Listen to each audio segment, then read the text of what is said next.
Bonjour à tous, visiblement la première vidéo vous a bien plu, donc on va rester sur le même format pour la seconde. Aujourd'hui on va parler de MCP. MCP c'est une technologie qui est extrêmement intéressante pour pouvoir ajouter des outils à votre logiciel d'IA préféré.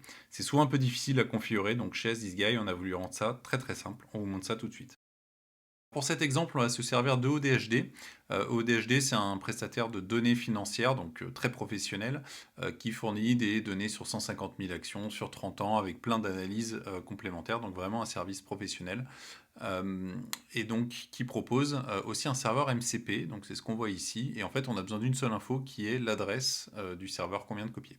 Donc là, on est dans la console d'administration d'ATG, donc dans laquelle on voit les outils qui sont configurés sur l'organisation et sur laquelle on va rajouter un serveur MCP. Donc on lui donne un petit nom, on rajoute l'adresse dont on parlait tout à l'heure, on met en place l'authentification, donc c'est juste une clé ajoutée qu'on a eue quand on s'est inscrit, et ensuite on a 72 outils qui ont apparu, donc là en l'occurrence il propose vraiment beaucoup d'outils MCP, mais on va en sélectionner que quelques-uns, donc les valeurs d'action historiques, les valeurs live des actions et ce qu'on appelle l'analyse de sentiment. On y reviendra. Donc là, on voit tous les outils. Donc on en a 3 qu'on a gardés, on en a 69 qu'on a jetés, donc ils sont tous ici. Et si plus tard on veut rajouter des outils qu'on n'avait pas sélectionnés initialement, évidemment on peut les reconfigurer. Ça c'est la vue de l'administration. Le serveur MCP maintenant il est en place et il fonctionne avec les autres outils. Donc là on est vue d'un utilisateur donc, qui est sur ATG.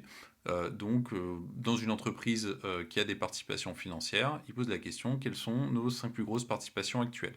Donc là, on recherche dans la base de connaissances. Donc ATG se dit, l'endroit le plus logique pour trouver l'info, c'est la base de connaissances de l'entreprise.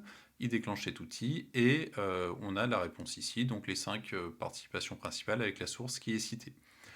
Donc là, l'utilisateur, il se dit, ok, ce qui m'intéresse, c'est de savoir si ces participations, elles sont intéressantes ou pas. Donc il va aller chercher l'analyse de sentiment du marché. Donc l'analyse de sentiment, c'est le consensus des experts sur est-ce qu'il vaut mieux garder ou vendre ses actions. Donc là, c'est des données qui sont fournies par OEDHD qu'on a configuré tout à l'heure. Donc il va directement répondre dans le chat avec les données de sentiment. Donc là, l'utilisateur, il voit que c'est LVMH qui a les meilleures recommandations. Il va creuser un petit peu, il va se dire, tiens, on peut peut-être acheter des actions. Il va poser une question complémentaire, comment évoluer l'action en 2025. Donc là, c'est un autre outil MCP qui est utilisé, qui permet d'avoir les données historiques des actions. Donc là, on voit l'analyse de l'année 2025. Donc en plus des données historiques, ATG a fait une première préanalyse de ce qui s'est passé. On peut demander quel est le cours actuel et on peut demander quelles sont les news. En fait, à chaque fois qu'un utilisateur fait une requête sur ATG, tous les outils peuvent être utilisés pour pouvoir répondre au mieux. Donc là, il va à la fois en même temps faire une recherche sur Internet pour avoir les news concernant LVMH et également prendre les données financières du jour et donc fournir une réponse qui est complète par rapport à la demande de l'utilisateur.